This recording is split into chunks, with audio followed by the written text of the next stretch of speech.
এই খেলা এই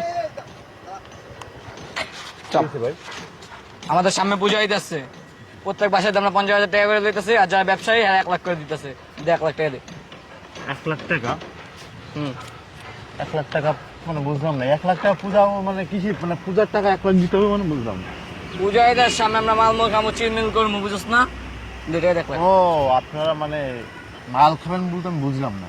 সামনে পূজা হইতে পার্টি পার্টি দিব না আমরা বেটা, এলাকায় তো বক্স লাগাম বেটা, প্রত্যেক ঘরে ঘরে লাগলে প্রত্যেক ঘরে তো 50,000 টাকা করে দিতেছি, আর যারা ব্যবসায়ী তারা 1 লাখ করে দিতেছে। দে 1 লাখ দে, তোলে খেলা ডিসি যাবে। মানে এটা কি পুজো উপলক্ষে মনে করেন যে আপনারা পূজায় খরচ করবেন, হ্যাঁ মানে এটা আর কি মণ্ডপ করবেন এই জন্য টাকা হ্যাঁ, নিচ্ছেন নাকি সাজানো আপনাদের সাজানো। পার্সোনাল খরচের জন্য নিতেছে? সবকিছু লাগে সাজা মালমুল খাম না, পোলান প্রথম খাই চিল করবো। দে ও আচ্ছা আচ্ছা ভাই, আমি ভাই এইসব সাদা মাজা দিতাম না। এদিকে কি চাঁদা দিবি না? 1 লাখ টাকা কেমন সাদা দেবো আপনাদেরকে? দে দে দে তুই এলাকার মামা চালু দাও না, ঝামেলা করো না, হুদ্দাই টাকা চালু দিয়ে দাও।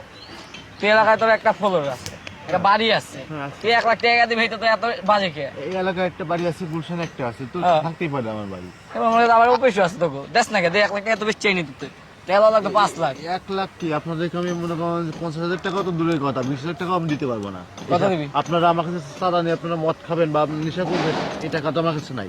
আপনারা যদি পুজো উপলক্ষে আপনাকে মণ্ডপের জন্য যদি টাকা লাগে, সেটা আমি একটু ভাবি চিন্তা দেখতে পারি। মণ্ডপের বিষয় যদি আপনাদের যে দেবতা আছে বানানোর জন্য টাকা খরচ লাগে না, এই খরচটা হয়তো বা আমি হালকা পাতলা কিছু দিতে পারি, যে 1 লাখ টাকা আপনাদেরকে দিতে হইব, এই টাকা আমি দিতে এত গে যাইস না, কি করবো এটা আমগো ব্যক্তিগত, আমগো পোলা বাইন মাস শেষে চিল করবো বছর একদিন, বুঝছ নাই? ফরেন খামু, ফরেন বোতল মতো খাম, বুঝছ না? পোলা বাইন সব পার্টি করবে এলাকায়। দে 1 লাখ টাকা দে। ওই ওই সব বাদ দে। এই ভাই আপনার গাড়িটা দেখি। ও গাড়ি তো ভালাই ভাই, জায়গা আয়। গাড়ি চাবি দিয়ে যাবি গা? হ্যাঁ আয়। এ ভাই কি শুরু করছেন? এ ভাই আপনি গাড়ির চাবি নিয়ে যাচ্ছেন, আপনি আমার গায়ে হাত দিচ্ছেন, আমি বুঝলাম না আপনারা এরকম করতেছেন না। আপনি বলে চাঁদাই দিবেন না, বুঝলাম না, চাবিটা দেন। চাবি নিচ্ছেন, 4 লাখ টাকা দাবি করতেছেন, মানে কি আপনাকে এলাকায় কি, মানে আপনাদের এলাকা কি? আমরা আমরা এলাকায় কি তোর কমু? দে টাকা দে, ভালোভাবে পেতিস না, দে। বুঝলাম না ভাই, আপনি গায়ে হাত দিলেন কেন? আরে টাকা দে, আমাকে টাইম লস হইতেছে, আবার ওই বাসায় যাওয়া লাগবে বেটা। অনেক 1 লাখ টাকা দিব, দে। ফোন দিচ্ছি, ওরা কইছে ভাই আই লয়ে যান।